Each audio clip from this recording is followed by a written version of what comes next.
Memanusiakan manusia. Hormat kepada Tuan Penguasa, sapa Li Jieru dengan hormat. Bagaimana keadaanmu? Tanya Li Yuan saat menjawab sapaan dari Li Jieru. Aku baik-baik saja, hanya saja pengaruh dari kekuatan dari Yao Guai sebelumnya mengurangi tenaga dalamku, jawab Li Jieru. Setelah ini kau akan beristirahat, aku akan berkunjung ke Istana Langit menemui seseorang. Tapi sebelumnya aku ingin meminta tolong kepadamu, ujar Li Yuan. Baiklah Tuan, hal apa yang ingin kau dapatkan dari wanita secantik diriku? Goda Li Jieru. Andai saja kau wanita murni mungkin aku akan meminta hal yang lain. Tapi kalau ini aku hanya ingin meminta pakaianmu saja, jawab Li Yuan menanggapi godaan dari Li Jieru. Hahaha. Kenapa hanya bajuku saja Tuan? Apakah aku masih kurang menarik di hadapan Yuan? Ucap Li Jieru sambil membusungkan dadanya. Memang Li Yuan sendiri sebagai laki-laki yang sudah beberapa kali berhubungan badan dengan kedua wanitanya mulai merasakan fantasi liar. Coba kau perhatikan wanita di sebelahmu, ucap Li Yuan kemudian. Segera kepala Li Jieru menoleh ke arah yang ditunjuk oleh Li Yuan, ia melihat jasad seorang wanita yang tubuhnya mengering karena terkena teknik serap jiwa. Teknik mengerikan yang hanya dimiliki oleh Yao Guai, teknik ini juga yang ditakuti oleh hewan mitologi lainnya sebelum mereka tewas. Tolong kamu pakaikan pakaian yang layak untuknya, serta berikan ia energi vitalitas agar tubuhnya dapat kembali pada kondisi normal selama beberapa waktu. Aku akan memakamkannya secara layak dan ingin memberikan wajah kepada Paman Jia yang sudah kuanggap seperti ayahku, ujar Li Yuan. Tentu saja Tuan, aku bisa melakukan hal seperti itu, hanya saja aku memerlukan kristal energi untuk membangkitkan energi vitalitas dari seseorang yang sudah meninggal. Li Yuan segera mengeluarkan sebuah kristal energi yang baru saja ia dapatkan dari gudang penyimpanan harta aula jiwa. Apakah ini cukup? Tanya Li Yuan. Cukup Tuan, jawab Li Jieru sambil menerima kristal energi tersebut. Dengan menggerakkan tangan kanannya, Li Jieru seperti membentuk sebuah segel tangan dan mengekstraksi kristal energi tersebut. Sebuah energi murni mengalir dari tangannya lalu ia alirkan ke dalam tubuh Jia Hien. Detik berikutnya energi murni tersebut beredar ke seluruh tubuh Jia Hien dan seperti membentuk kembali tubuhnya yang sudah mengering. Selanjutnya baik Li Yuan maupun Feng Mian yang memperhatikan teknik yang baru saja ditunjukkan oleh Li Jieru tidak bersuara, mereka berdua sangat serius melihat bagaimana tubuh Jia Hien kembali terisi vitalitas. Meskipun tidak bisa hidup kembali, namun kondisinya jauh lebih baik dari sebelumnya. Ya.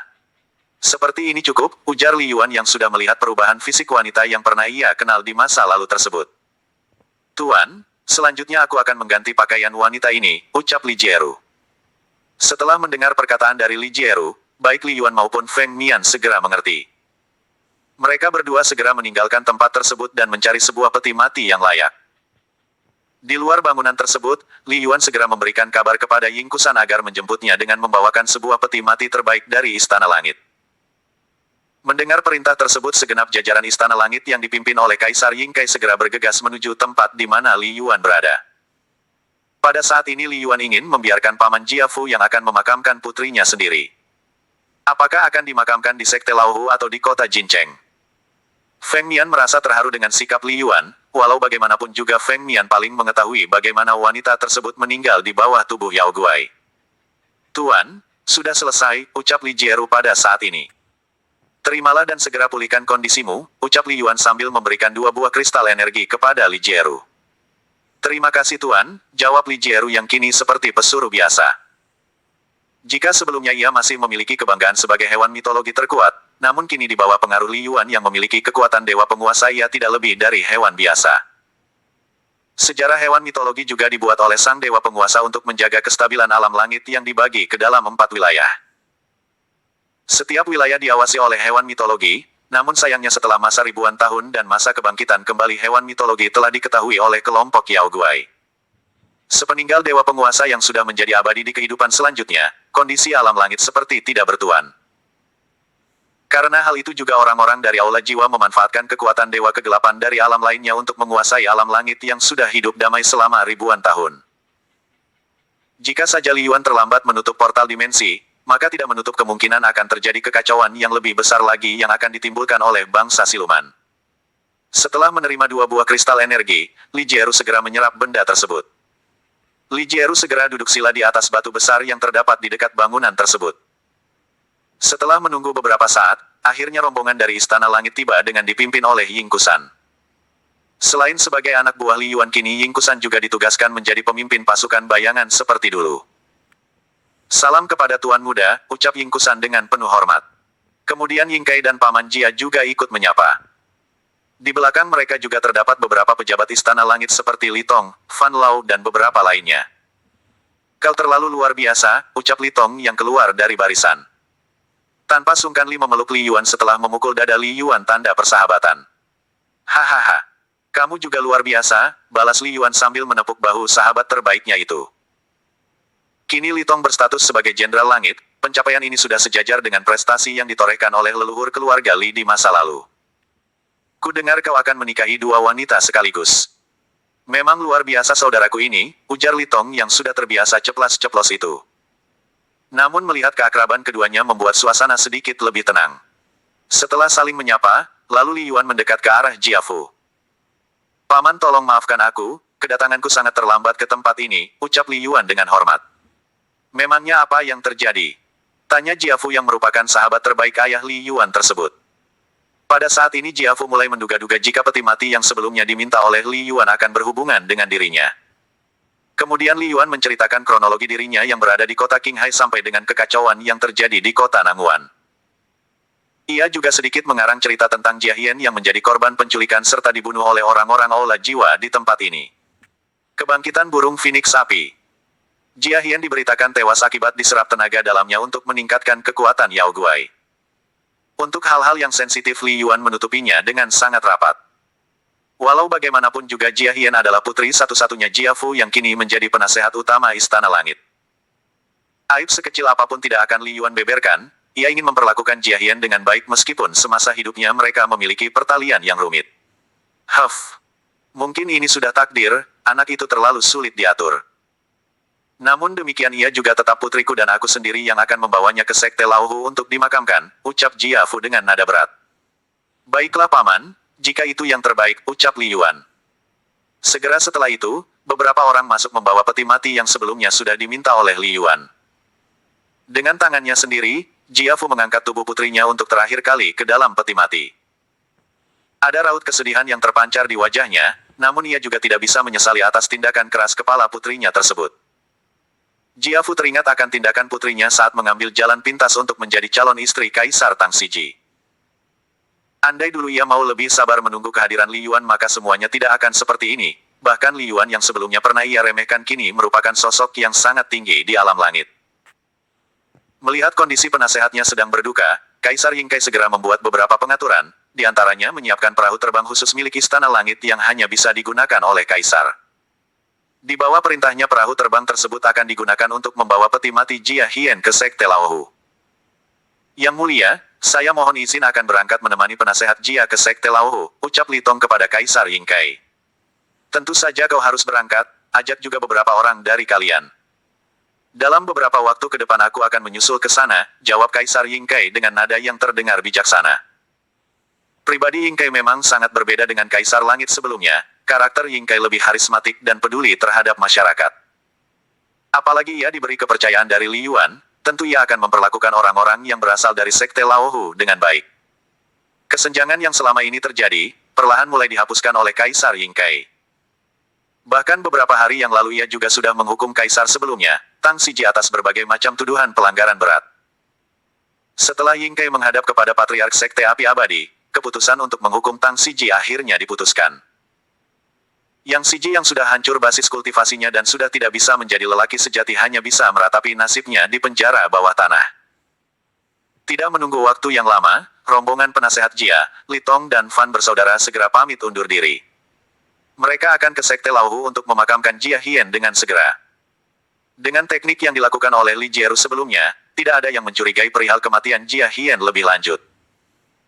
Sambil menunggu Li Jieru memulihkan energinya, Li Yuan dan Kaisar Ying Kai berbincang hangat, mereka dengan santai berbicara beberapa hal tentang pengaturan alam langit. Kedepannya aku tidak akan mencampuri urusan Istana Langit, apapun kebijakan yang kau ambil selama itu tidak merugikan kepentingan rakyat banyak maka aku tidak peduli. Aku hanya berpesan jagalah kerukunan dan kedamaian jangan sampai muncul kesenjangan seperti sebelumnya, ujar Li Yuan menyampaikan pesannya kepada Kaisar Ying Kai. Baik Tuan, jawab Ying Kai dengan patuh. Li Yuan kini bisa bernapas dengan lega, apa yang menjadi pesan gurunya sudah diamanatkan kepada Kaisar Langit yang akan mengatur kebijakan hukum langit. Li Yuan bukannya terlalu naif yang tidak menginginkan kekuasaan, ia hanya ingin memiliki waktu yang cukup dengan keluarganya. Hal ini sudah ia pikirkan sejak ia berkultivasi mengejar kekuatan. Li Yuan menyadari di balik kekuatan yang besar ada tanggung jawab yang besar pula. Jika hal itu dipadukan dengan kekuasaan maka ia akan kehilangan kesempatan untuk bersama keluarganya, bahkan ia juga akan kehilangan kesempatan untuk menyaksikan tumbuh kembang anak-anaknya kelak. Dengan kekuatannya kini ia tidak terlalu berambisi, adapun kultivasi sebagai jalan hidupnya akan tetap ia jalani di samping orang-orang tercintanya. Tuan, aku sudah selesai, ucap Li Jieru saat ini. Kita sebaiknya segera kembali, ucap Li Yuan. Setelah mendengar ucapan Li Yuan, tubuh cantik Li Jieru segera berubah ke wujud aslinya lagi. Melihat seekor naga raksasa yang melayang di udara membuat orang-orang dari Istana Langit menjadi tercengang. Ini adalah pertama kalinya mereka melihat hewan mitologi yang sudah menjadi legenda di Provinsi Naga Biru. Sangat luar biasa, ucap Kaisar Yingkai sambil menelan ludah. Li Yuan hendak berpamitan namun ia teringat sesuatu ketika melihat wujud asli Li Jieru. Huff. Li Yuan menggerakkan tangannya ke udara beberapa kali, seperti membentuk segel tangan yang sangat rumit. Setelah menyerap liontin giok pemberian dari ibunya, kemampuan jiwanya semakin kuat. Pada saat ini ia sedang menarik jiwa hewan mitologi Phoenix Sapi yang sebelumnya sudah tewas di tangan Yao Guai. Phoenix Sapi adalah hewan mitologi yang unik, meskipun ia sudah mati namun selama jiwanya masih ada ia bisa dibangkitkan kembali. Pada saat ini tidak ada yang tahu apa yang sedang dilakukan oleh Li Yuan, bahkan naga bumi sekalipun hanya bisa menunggu sambil melingkarkan tubuhnya di udara. Namun tidak dengan Patriark Sekte Api Abadi yang secara langsung memiliki kedekatan dengan hewan mitologi tersebut. Sebelumnya ia pernah kehilangan kontak dengan hewan pelindung tersebut, tetapi kini firasatnya mengatakan jika jiwa Phoenix Sapi tengah berada tidak jauh darinya. Di atas langit, sebuah ledakan muncul memancarkan energi panas yang sangat luar biasa. Kaisar Yingkai dan bawahannya mendongakkan kepala, melihat bayang samar yang mulai membentuk cahaya api. Pada detik berikutnya sesuatu yang mencengangkan terjadi, sehelai bulu dengan nyala api berkobar jatuh dari langit. Bulu api tersebut melambai dengan indah sebelum jatuh ke tangan Li Yuan. Di tangan Li Yuan, bulu api tersebut disuntikkan seberkas sinar terang sebelum melayang kembali ke atas udara. Boom! Sebuah ledakan energi yang sangat kuat menyembur keluar dan membentuk bayangan yang perlahan-lahan semakin besar membentuk wujud burung Phoenix Sapi. Burung Phoenix Sapi tersebut terbang memutari naga bumi yang saat ini sedang melayang di udara, sebagai hewan mitologi keduanya tampak sedang berkomunikasi. Di atas langit hanya suara-suara aneh yang tidak dapat dimengerti oleh orang lain. Kaisar Yingkai dan bawahannya benar-benar tidak percaya atas kebangkitan Phoenix Sapi yang baru saja terjadi di depan mata kepala mereka sendiri. Kekacauan di alam lain. Sementara itu tanpa diketahui oleh Li Yuan di suatu tempat, alam kehidupan yang berbeda suara seorang pria dengan menggunakan jubah. Li Yuan tidak menyadari jika tindakannya sebelumnya telah mengguncang alam surgawi, suatu kehidupan yang lebih tinggi dan terpisah dari alam langit. Kekuatan yang dilepaskan oleh Li Yuan pada saat menghancurkan portal dimensi dunia siluman telah mengejutkan beberapa pihak di alam surgawi. Siapa yang telah mengguncang alam surgawi dengan mengacaukan hukum ruang? Dari mana munculnya gelombang kekuatan seperti ini? Seharusnya kekuatan seperti ini setingkat dengan para penjaga alam surgawi. Berbagai komentar dan pertanyaan muncul dari mulut beberapa orang yang terlihat tidak biasa. Dari pakaian yang mereka pakai seharusnya mereka berasal dari sebuah sekte terkenal. Sepertinya portal dimensi telah diaktifkan lalu dihancurkan kembali. Hal ini tentunya dapat merusak keseimbangan alam surgawi yang sudah lama hidup tenang, ujar seorang lelaki tua berjubah putih sambil mengusap dagunya. Apa yang harus kami lakukan Patriark? Tanya salah seorang dari mereka. Kalian periksa dan cari tahu, jika itu berasal dari alam lain maka kita perlu mempertimbangkan melakukan sesuatu yang lebih serius, ucap Patriark tersebut. Baik Patriark, kami akan segera mencari penyebabnya, jawab pria itu lagi dengan hormat. Asteris. Pada saat ini Kaisar Yingkai akhirnya mengerti mengapa Li Yuan tidak tertarik dengan Istana Langit. Di sisi lain ia juga menyadari jika kekuatan Li Yuan sudah berada di batas jangkauan orang-orang yang berada di alam langit. Di tengah kekaguman Kaisar Yingkai, seorang pria tua menggunakan jubah berwarna biru tua bergerak dengan cepat di atas udara. Sebelum akhirnya tiba di depan Kaisar Yingkai, dia adalah pemimpin Sekte Api Abadi. Hormat pada Patriark, ucap Kaisar Langit tersebut. Setelah saling bertutur sapa, Patriark Sekte Api Abadi tersebut segera menatap lurus ke arah Li Yuan. Masih muda sekali, gumam Patriark Sekte Api Abadi, Wei. Li Yuan jelas saja mengetahui kedatangan Sekte Api Abadi tersebut yang sudah berada di ranah pendekar Dewa Langit. Di atas langit burung Phoenix yang sebelumnya melayang kini perlahan turun, di bawah pengawasan seluruh orang burung Phoenix itu menjelma menjadi seorang pria muda berbadan kekar. Terima kasih Tuan Penguasa Muda, ucap jelmaan burung Phoenix tersebut memanggil Li Yuan. Apa yang terjadi sebelumnya hingga kau seperti ini? Tanya Li Yuan sedikit penasaran. Kejadiannya begitu singkat, saya tidak bisa mengendalikan diri dan seperti kehilangan jiwa saya sendiri. Sebelumnya hanya terlihat beberapa orang yang sedang menggunakan kekuatan aneh mendekati tempat persembunyian saya, ucap lelaki muda tersebut. Aku akan melakukan kontrak jiwa, agar jiwamu dapat terlindungi, apakah kamu tidak keberatan? Tanya Li Yuan. Tentu saja tidak, sebagai pelindung alam langit tentu saya tidak akan mengingkari di balik penciptaan saya, ucap lelaki tersebut dengan patuh.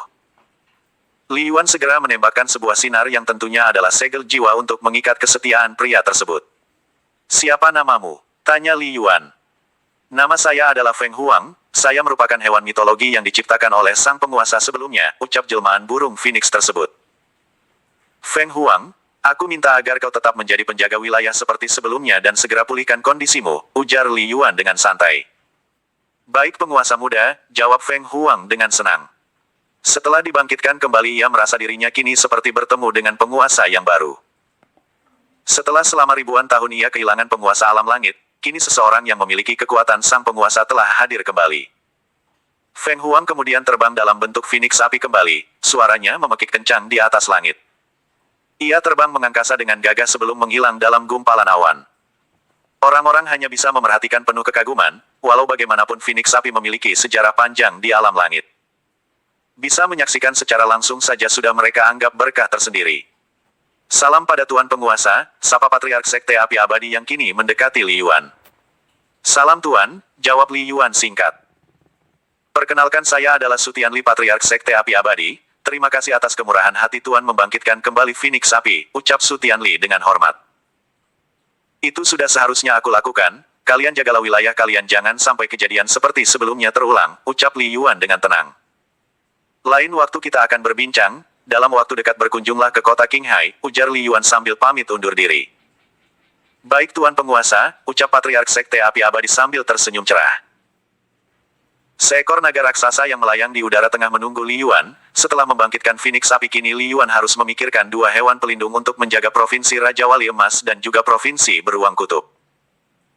Li Yuan kembali mengudara bersama Li Jieru untuk ke kota Nanguan. Kekacauan yang ditinggalkan oleh orang-orang Aula Jiwa sebelumnya perlu mendapatkan perhatian khusus.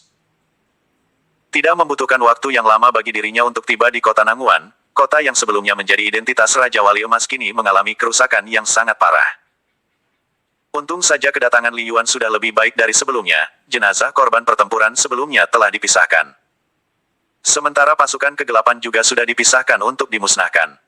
Dengan menjentikkan jari sebuah sinar berwarna keemasan keluar dari telunjuk Li Yuan dengan cahaya yang menyilaukan.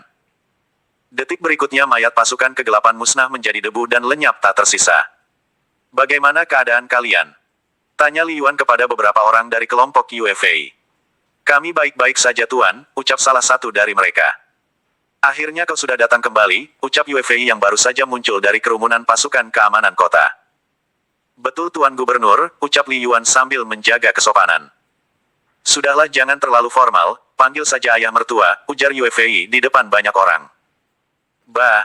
Baik ayah mertua, jawab Li Yuan dengan malu-malu. Meskipun ia kini memiliki kekuatan yang terkuat namun tetap saja ia tidak bisa menahan rasa malunya di bawah tekanan rasa canggungnya. Kapan kamu akan meresmikan hubungan kalian? Aku ingin segera menimang cucu, ujar UFA dengan santainya. Sementara Li Yuan semakin merah wajahnya. Hahaha. Kamu tenang saja, aku tidak terlalu serius. Aku hanya senang melihat ekspresi wajahmu, ujar UFA sambil menahan tertawa. Ayah mertua, sebaiknya kita harus segera melakukan pemulihan kota Nanguan, ujar Li Yuan mengubah topik pembicaraan. Ia juga sedikit bingung jika harus dihadapi obrolan tentang hubungan dirinya dengan Yue Hao. Ia jelas sangat menyayangi putri Tuan UFA hanya saja untuk melangsungkan pernikahan ia harus menunggu waktu yang tepat. Awalnya setelah pertempuran ini ia akan menikahi Yue Hao dan juga Fang Yin, hanya saja Paman Jiafu sedang berduka jadi ia harus menjaga perasaan ayah dari Jia Hien tersebut. Sekelompok pria berjubah putih. Setelah 7 hari masa berduka, maka Li Yuan baru berencana untuk menikahi kedua wanitanya tersebut. Hal ini juga pasti sepemikiran dengan ayahnya yang merupakan teman baik dari Paman Jiafu. Sebagai seorang sahabat tentu ayahnya akan memperhatikan perasaan sahabatnya tersebut. Yuaner, apakah kau ada rencana untuk memulihkan tempat ini dengan cepat? Tanya Gubernur Provinsi Raja Wali Emas sekaligus calon ayah mertua Li Yuan. Aku tidak ahli dalam rencana tata ruang kota, sebaiknya urusan tersebut diserahkan kepada ahlinya, ujar Li Yuan dengan tersenyum tenang. Li Yuan tidak merencanakan sesuatu yang penting di kota Nanguan, namun ia juga memikirkan adiknya yang bernama Li Peiyu yang ingin sekali berlibur ke kota Nanguan. Begini saja, segera dibuat seperti semula saja dengan penambahan beberapa penginapan dan rumah makan, ucap Li Yuan kemudian. Baiklah jika begitu, awalnya juga aku berpikiran seperti itu, ucap Yue Fei dengan tenang. Ayah mertua silakan gunakan uang ini untuk membangun kembali kota Nanguan, ucap Li Yuan sambil menyerahkan beberapa kantong emas batangan yang ia dapatkan sebelumnya dari markas Aula Jiwa. Banyak sekali, ucap Yue Fei dengan kedua mata terbelalak. Ayah mertua juga bisa bekerja sama dengan tetua Li Tiansu serta orang-orang dari kelompok naga emas di bawah kendali Nona Zheng Suang, ujar Li Yuan kemudian. Ayah mertua, aku akan memohon izin padamu untuk menikahi Yue Hao dalam beberapa hari ke depan. Pernikahan juga akan dilaksanakan di kota Qinghai, ucap Li Yuan dengan sopan. Aku sangat senang jika kalian berdua bisa menikah, aku juga tidak akan mencampuri urusan kalian setelahnya. Hanya saja aku meminta padamu agar bisa menjaga putriku dengan baik, ucap Yue Fei dengan serius. Tentu saja, aku akan menjaga dan menyayangi Yue Hao dengan sepenuh hati, ucap Li Yuan dengan sungguh-sungguh. Terima kasih, ucap Yue Fei dengan senyum cerah. Aku mohon pamit, masih ada beberapa hal yang perlu aku kerjakan, ucap Li Yuan kepada Yue Fei yang sudah dianggap ayah mertuanya. Berhati-hatilah, ujar Yue Fei dengan penuh semangat. Dari awal Yue Fei sudah yakin jika Li Yuan adalah orang yang tidak biasa dan ternyata terbukti. Bahkan ekspektasinya sudah terlampaui, sebelumnya Yue Fei beranggapan jika Li Yuan akan menjadi kaisar langit menggantikan Tang Siji. Setelah berpamitan dengan Yue Fei, seekor naga bumi kembali melayang di atas udara. Sebelumnya Li Yuan sudah mengirimkan pesan melalui transmisi jiwa kepada pengikutnya yang bernama Liu Haikuan. Tidak membutuhkan waktu yang lama, Liu Haikuan sudah berada di dekat Li Yuan. Saya siap menerima perintah Tuan Muda, ucap Liu Haikuan dengan patuh. Kumpulkan orang-orang untuk membantu Tuan Yue dalam membangun kembali kota Nanguan, ucap Li Yuan dengan sedikit lebih formal. Baik Tuan Muda, jawab Liu Haikuan. Terimalah ini, manfaatkan kekuatannya dengan baik, ucap Li Yuan sambil menyerahkan sebuah kristal energi yang ia dapatkan dari markas Aula Jiwa sebelumnya. Terima kasih Tuan Muda, ucap Liu Haikuan dengan tatapan mata berbinar. Pada saat ini ada rasa haru di dalam hati Liu Haikuan, kristal energi yang baru saja diterimanya dari Li Yuan merupakan barang yang sangat berharga. Benda yang sangat dicari dan diidamkan oleh kultivator untuk menembus ranah ke tingkat dewa. Setelah bertemu dengan Liu Haikuan, Li Yuan segera melangkah dan melompat ke udara. Dalam sekejap tubuhnya ada di atas punggung naga bumi. Mari kita berangkat, ucap Li Yuan pelan. Dalam detik berikutnya tubuh Li Jieru segera melesat dengan sangat cepat ke arah kota Qinghai yang letaknya cukup jauh dari kota Nanguan. Sementara itu, orang-orang berjubah putih yang berada pada kehidupan lain kini sedang berkumpul. Sepertinya ada kekuatan yang baru saja tumbuh di alam langit, ucap seorang di antara mereka. Betul juga, kita harus melaporkan kepada Patriark. Selanjutnya biarkan Samsara yang mengaturnya, jawab rekannya. Lalu bagaimana dengan portal dimensi? Tanya yang lainnya. Untuk hal itu kita tidak bisa mengaksesnya, sepertinya Dewa Kegelapan akan memulai pertarungan kembali di alam surgawi, jawab salah satu dari mereka yang paling senior. Menunda hari pernikahan. Sebaiknya kita segera melaporkan kepada Patriark agar masalah ini tidak berlarut, ujar seorang pria yang terlihat paling senior. Baiklah jika begitu, kita harus secepatnya melaporkan hal ini, jawab beberapa yang lainnya. Setelah memastikan tentang kejadian yang baru saja terjadi itu, mereka semua kembali menuju ke tempatnya di sebuah puncak gunung yang disebut Puncak Abadi Para Dewa. Tempat di mana sebuah sekte terkuat berada yaitu Sekte Matahari. 1. Mereka sendiri merupakan orang-orang yang berada di bawah perintah Penatua Sekte Matahari, sebuah sekte terkuat yang sangat bermusuhan dengan Dewa Kegelapan. Di tempat tersebut merupakan tempat beradanya dewa tertinggi, mereka terdiri atas 6 orang dengan kekuatan yang mewakili elemen tertentu. Namun dalam sebuah ramalan akan muncul dewa ketujuh yang lahir karena kehendak alam. Hanya saja dewa ketujuh masih dianggap sebagai legenda yang belum terjadi bahkan hanya mitos di alam surgawi. Puncak abadi para dewa sendiri terdiri atas beberapa puncak gunung, di mana setiap puncak gunung didiami oleh seorang dewa, dalam hal ini seorang penatua, seorang yang paling senior dan paling kuat dipanggil sebagai patriark. Sebagai tempat sakral yang hanya bisa ditinggali oleh patriark dan penatua, Sekte Matahari juga memiliki beberapa bukit yang ditinggali oleh murid-murid. Uniknya di Sekte Matahari adalah setiap bukit akan menjalani proses persaingan untuk menjadi yang terbaik. Mereka yang memiliki bakat akan diangkat sebagai murid inti yang bertugas sebagai pasukan khusus penjaga alam surgawi. Keberadaan pasukan keamanan alam surgawi sendiri memiliki standar minimal tingkat Kaisar Dewa. 1. Kekuatan tersebut jika berada di alam langit maka sudah dipastikan akan menjadi keberadaan yang menakutkan. Apalagi jumlah pasukan alam surgawi terdiri atas 50 orang, dengan kekuatan seperti itu mungkin Li Yuan juga akan kesulitan pada saat sekarang ini jika harus menghadapinya. Sementara itu Li Yuan yang baru saja tiba di kota Qinghai bersama Li Jieru langsung menuju kediaman klan Li. Setelah mengubah bentuknya kembali menjadi seorang wanita, Li Jieru terlihat lebih anggun pada saat ini. Di dalam kediaman, tampak keluarga Li Yuan tengah berkumpul. Terlihat Yue Hao, Fang Yin dan Li Peiyu tampak begitu akrab. Mereka bahkan terlihat seperti adik kakak, wajah Li Peiyu yang terlihat cantik tidak kalah dibandingkan dengan kedua wanita Li Yuan. Putraku, bagaimana keadaanmu, sapa Li dan saat melihat kepulangan Li Yuan. Aku baik-baik saja, bagaimana kabar ayah, ibu dan yang lainnya, ucap Li Yuan dengan ekspresi wajah yang terlihat sangat tenang.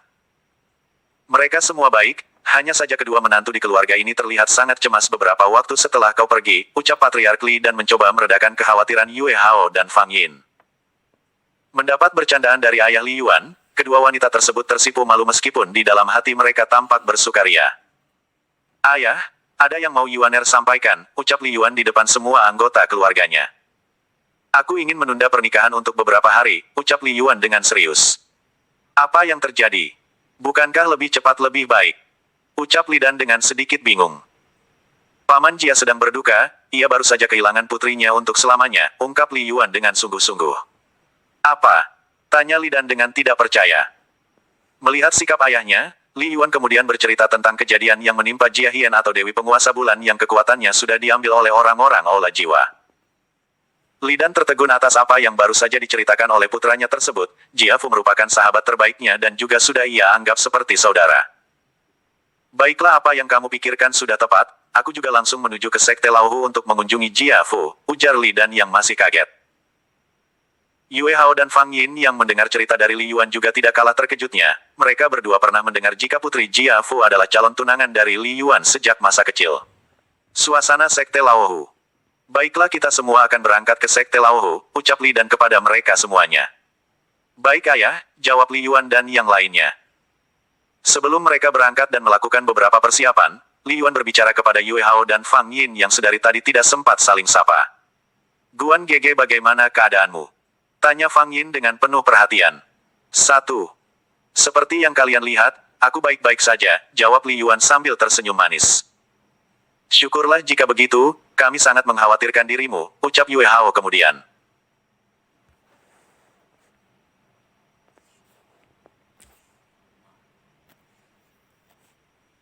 Tentu saja, kita juga harus memikirkan perasaan orang lain demi kebahagiaan kita juga, sahut Fang Yin dengan penuh pengertian. Sepertinya Yuan Gege belum makan, sebaiknya kita makan bersama sebelum menuju Sekte Lauhu, ujar Fang Yin kemudian. Entah mengapa aku merasakan sesuatu yang tidak biasa, mudah-mudahan kita selalu bisa seperti ini, ucap Li Yuan. Memangnya ada apa? Tanya Yue Hao yang kini sedang memeluk lengan kanan Li Yuan. Aku merasakan sebuah kekuatan lain sedang memperhatikan diriku, ucap Li Yuan dengan sungguh-sungguh. Apakah akan ada musuh yang kuat lagi? Tanya Fang Yin dengan ekspresi wajah yang khawatir. Baru saja alam langit terbebas dari ancaman orang-orang Aula Jiwa, haruskah kini mengalami masalah yang sama lagi? Gumam Fang Yin dalam hati. Bukan, sepertinya bukan musuh. Hanya saja aku perlu mencari tahu terlebih dahulu melalui guru, ucap Li Yuan. Semoga Yuan Gege baik-baik saja, ucap Yue Hao dengan penuh kasih sayang. Sebagai wanitanya, kini Yue Hao semakin menyadari jika Li Yuan memang bukan orang biasa. Identitasnya di alam langit saja sudah sangat luar biasa dan menjadi legenda termuda dalam sejarah alam langit. Pada sore harinya Li Dan beserta keluarganya pergi menuju ke Sekte Lauhu. Dalam perjalanan tersebut ikut pula Yue Hao dan Fang Yin. Sebagai orang yang pernah belajar di Sekte Lauhu, Tentunya Li Dan juga merasakan kerinduan masa mudanya saat menuntut ilmu bersama Jiafu. Setelah sekian lama, baru kali ini ia datang ke tempat masa remajanya ia habiskan. Semuanya seperti hari kemarin, ujar Li Dan dengan sedikit rasa bernostalgia terhadap dirinya yang kini sudah berubah pesat. Setelah melalui suasana penyambutan yang heboh, Li Yuan dan keluarganya kini berada di paviliun Baozi. Mereka juga kini bisa merasakan dan melihat sendiri tempat tinggal Li Yuan saat berada di Sekte Laohu. Guru, ucap Li Yuan dengan lantang. Tetua Baozi yang sudah mengetahui kedatangan Li Yuan segera menerimanya dengan baik. Ia juga memberikan tempat tinggal yang nyaman buat ayah dan ibu Li Yuan. Sepertinya aku sudah tidak dapat melihat perkembangan kekuatanmu yang berada di luar nalar, ucap Tetua Baozi yang merupakan guru Li Yuan juga. Guru selalu merendah, maafkan aku jika sering mengecewakanmu, ucap Li Yuan kepada gurunya.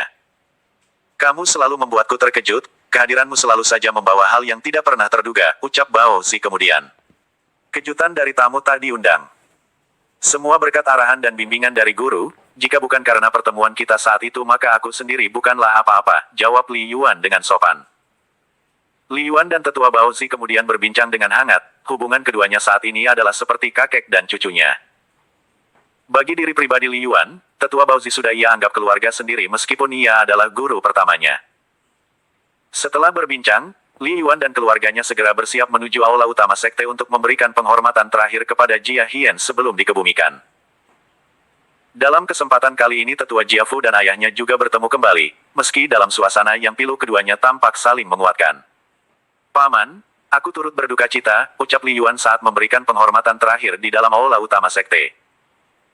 Terima kasih, kamu adalah pemuda yang terbaik andai saja putriku mau bersabar dan tidak keras kepala, ujar Tetua Jiafu yang kini menjadi penasehat utama Istana Langit. Li Yuan tersenyum hangat, hubungan baik yang semula dilanjutkan dengan ikatan pernikahan namun harus kandas karena pada akhirnya takdir juga yang tidak dapat menyatukan.